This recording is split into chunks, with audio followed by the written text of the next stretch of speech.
وما ذرأ لكم في الأرض مختلفا ألوانه إن في ذلك لآية لقوم يذكرون.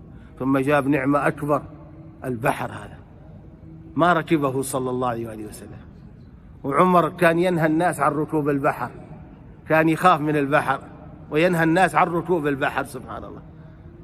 البحر هذا إذا هاج وماش أخذ كل ما عليه، حتى إذا كنتم في الفلك وجرين بهم بريح طيبة فرحانين وفرحوا بها جاءتها ريح عاصف وجاءهم الموج من كل مكان وظنوا أنهم أحيط. شوفوا الناس اللي طلعوا البحر وصل لهم موقف من هذه المواقف، يعرفوا فضل الله سبحانه وتعالى في تسخير البحر، وأن الله لو لم يسخر البحر كان ما حد استطاع يمشي فيه.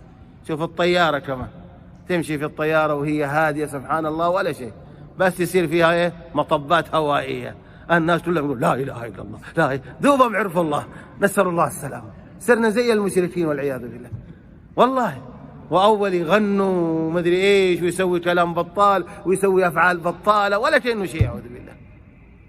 فانتبهوا يا أخوان، البحر لما كان من أعظم نعم الله ما قال سخر، قال وهو، وأضافه إليه سبحانه. مين اللي سخر هذا البحر؟ هو الله سبحانه وتعالى.